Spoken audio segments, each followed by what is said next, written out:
que la destinée de cette personne a été écrite par les anges sous l'ordre d'Allah subhanahu wa ta'ala, il n'y aura plus autorisation d'avortement après ces 4 mois, ces 4 premiers mois de grossesse, après ces 120 jours. Maintenant, une question se pose, pourquoi est-ce qu'Allah subhanahu wa ta'ala, il passe par tout ce cycle avant de créer un enfant? Allah, il est kun fayakun, il peut créer directement. Mais pourquoi est-ce qu'il va passer, il va faire attendre 9 mois avant que cette mère ne puisse avoir son enfant? Plusieurs réponses qui sont données. Tout d'abord, de la part d'Allah subhanahu wa ta'ala, c'est une clémence pour cette mère. Imaginez que du jour au lendemain, la mère se lève et elle a à côté d'elle un bébé. Comme on raconte dans les histoires, donc Madame Loi qui est venue déposer le bébé à côté de la maman. Maintenant, qu'est-ce que la maman va faire? Elle n'est pas préparée, elle doit travailler. Parfois, ce sont des personnes qui n'ont pas suffisamment de place dans la maison. Elle n'a pas de linge pour cet enfant, il n'y a pas de couche, il n'y a pas de nourriture, il n'y a pas de lait. La mère est surprise, comment est-ce qu'elle va faire du jour au lendemain s'occuper de cet enfant? Au contraire, Allah subhanahu wa ta'ala, il va donner à la mère un laps de temps suffisamment long pour que cette mère se prépare psychologiquement, physiquement et financièrement à l'arrivée de cet enfant. Dans le jargon commun, nous allons dire 9 mois, mais en islam, au bout de 6 mois, un enfant peut naître. Donc, de cette façon, la mère aura le temps de préparer la chambre de son enfant, de préparer la famille aussi, psychologiquement à l'arrivée de ce nouveau-né, de cette nouvelle personne dans la famille, etc. C'est pour cela qu'Allah, il passe par ce cycle. Et aussi, de façon à ce que les parents, ils passent leur temps dans le remerciement d'Allah subhanahu wa ta'ala. Qu'ils réalisent que nous étions en train de réaliser, d'avoir un plaisir, un désir animal que nous avions, et de ce défaut que nous avons en nous, de la rencontre de ces 2 gouttes impures. Comment est-ce qu'Allah subhanahu wa ta'ala, il nous donne un enfant aussi beau, un enfant qui amène la joie de vivre, la gaieté dans la maison, sauf quand il fait ses bêtises, mais toujours, lorsqu'on a la gaieté qu'il va amener, les parents seront tristes, les parents auront parfois des problèmes, mais le simple sourire de cet enfant qui va ramener la joie de vivre dans le cœur de ses parents, et cette gaieté, ce joyau qui arrive dans cette maison, il vient d'où? Il vient de 2 gouttes impures. Est-ce que ce n'est pas là la puissance d'Allah subhanahu wa ta'ala? Et justement, dans ce laps de temps, nous voyons la puissance d'Allah subhanahu wa ta'ala. Allah, il veut nous montrer que vous n'étiez rien. Nous-mêmes, père et mère, nous n'étions rien. Et de ce rien, Allah nous a créés. Et de notre corps, Allah, il a créé ces gouttes impures. De la rencontre de ces 2 gouttes impures, Allah, il a créé un être humain qui va grandir, qui lui-même va avoir des enfants. Alors Allah, il veut nous faire comprendre, est-ce que celui qui nous a créé une fois de 2 gouttes impures, il n'est pas capable, après notre mort, de nous ressusciter et de prendre compte avec nous? Donc là aussi, nous voyons la puissance d'Allah subhanahu wa ta'ala.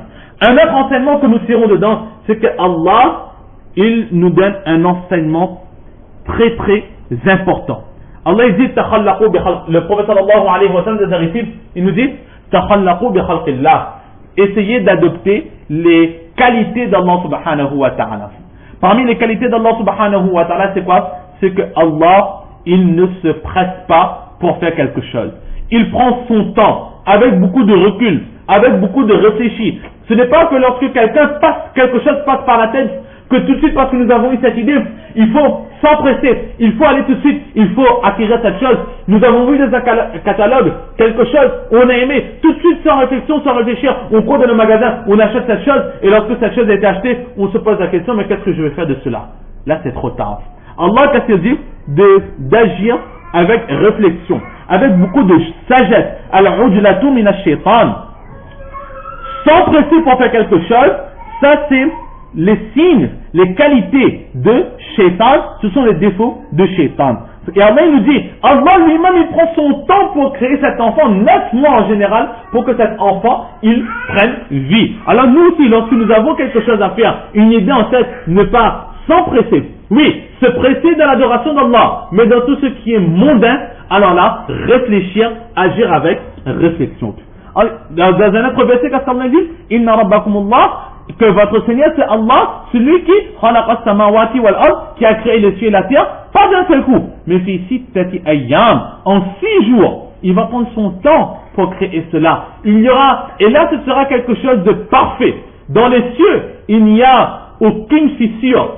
Ce ciel qui est si grand, essayons de prendre une planche ou un morceau de béton et on l'étale, ou bien même une pâte par exemple, une pâte à tarte par exemple, nous allons la cuire, cette pâte sera dure. Maintenant on va essayer de faire une très grande pâte de 1 mètre, 2 mètres, 3 mètres et on va le lever avec nos mains. Est-ce que cette pâte va rester intacte ou elle va se fendre, elle va se casser à cause de sa longueur, étant donné que sous cette pâte, il n'y aura aucun pilier, il n'y aura rien pour soutenir cette pâte. Et au-dessus de nous, il y a quoi? Il y a ce ciel si long, si vaste, si large et qui tient sans même aucun poteau, sans soutoun, sans poteau, sans fondation, il tient de lui-même. Pourquoi? Parce que Allah, il l'a créé de la meilleure des façons. En 6 jours, il va créer tout cet univers. L'être humain aussi ne doit pas se presser pour agir, mais réfléchir avant d'agir. Et enfin, afin que l'être humain, il médite en lui-même, il réalise qu'est-ce que j'étais de gouttes impieux de mes parents, et de cela, Allah, il m'a créé. Ce ne sont pas si aujourd'hui je suis beau, si aujourd'hui je suis intelligent, si aujourd'hui je suis fort. Ce n'est pas moi. Ce n'est pas mes efforts. Pourquoi? Parce qu'en moi-même, je n'ai rien d'extraordinaire. Mon origine, c'est l'impureté. L'origine de mon origine, mes parents, c'est de l'impureté. Je ne suis qu'impureté sur impureté. Et si j'ai cela aujourd'hui en moi, ces qualités, ce n'est que de la part d'Allah subhanahu wa ta'ala, que l'être humain médite, réfléchisse et réalise qu'il n'a pas le droit de se remplir d'orgueil, de se vanter, d'être fier de lui-même, car il ne vaut rien. Que l'être humain médite à partir de quoi est-ce qu'il a été créé. Allah le dit dans le Coran. Et dans un récit, il dit Man arafa nafsahu, arafa rabbahu. Celui qui a réalisé qui est-ce qu'il est exactement, celui qui a médité sur lui-même, sur ses défauts, sur ses faiblesses, alors cette personne automatiquement va reconnaître Allah subhanahu wa ta'ala dans sa grandeur, dans sa puissance et dans sa magnanimité, dans toute son excellence. Nous allons reconnaître Allah subhanahu wa ta'ala. Donc voilà pour la création de l'être humain. Et ensuite Allah, il va envoyer donc cet ange avec ses anges. Maintenant, nous n'allons pas entrer dans les divergences, mais il faut savoir qu'il y a plusieurs récits. Et au sujet des périodes, il y a une forme de contradiction. Ici, Allah il dit que l'ange, il vient après 120 jours. Et dans d'autres récits, il dit que l'ange, il vient beaucoup plus tôt. Alors il faut savoir qu'en moyenne, il y a plusieurs anges qui vont aller et venir auprès de ce nouveau-né. En tout cas, il y a un qui, dès le début, va venir protéger cet enfant.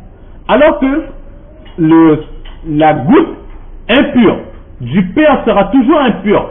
Cette goutte ne sera pas encore transformée en sang, mais ce sera toujours une goutte. Alors, un ange sera déjà là pour protéger cette goutte. Et ensuite, après les 120 jours, il y aura un autre ange qui va venir et qui lui aura pour mission d'écrire justement la destinée de cette personne. Et dans un récit du Muslim Sharif, il dit que lorsque 42 nuits se seront écoulées, c'est-à-dire que cette goutte va devenir donc une goutte de sang. Alors à ce moment, Allah subhanahu wa ta'ala va envoyer un ange et cet ange va donner forme à ce futur enfant, va lui donner va lui donner la vue, va lui donner sa peau, ses os, et ensuite l'ange va demander à son Seigneur, oh Allah, est-ce que cette personne sera un homme ou est-ce que cela sera une femme? Quel sexe est-ce que nous devrons donner à ce futur né? Ensuite Allah subhanahu wa ta'ala décidera ce qu'il voudra. Et ensuite sera écrit la longévité de cette personne et la vie le risque de ce futur né, sa subsistance, d'où est-ce qu'elle viendra.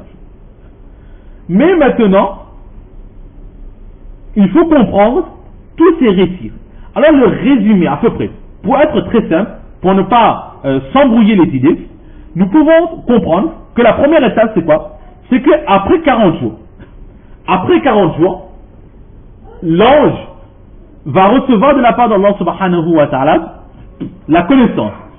Est-ce que l'enfant va naître ou est-ce que c'est une goutte qui ressortira du corps de la mère et cette femme n'aura pas donc d'enfant pour cette fois. La seconde étape c'est quoi? C'est qu'après 80 jours, Allah va donner à l'ange la connaissance que est-ce que lorsque Allah va donner donc à l'ange de créer l'ordre de créer cet enfant, et là il va avoir les plans. Comment est-ce qu'il faudra créer? De quelle couleur est-ce que les yeux de cet enfant seront? Comment est-ce que sera son nez, ses mains, son pied? Est-ce qu'il sera bien formé? Est-ce qu'il aura une malformation? Allah subhanahu wa ta'ala préserve nos enfants. De cette façon, la subsistance de cet enfant, combien de temps est-ce qu'il va vivre, etc., etc. Alors tout cela, le plan de cet enfant sera donné à cet ange. Mais là, la création ne va pas commencer. L'ange, il aura simplement ce plan, il va le garder avec lui. Et c'est après le 3e mois, terminé, au bout de 120 jours, après 120 jours, au 121e jour, c'est là que l'âme va être déposée dans le corps de cet enfant, et là, petit à petit, le corps de cette personne va prendre forme. Et ensuite, donc après ces 120 jours, il y aura les 4 décisions, les 4 ordres qui vont être donnés à l'ange.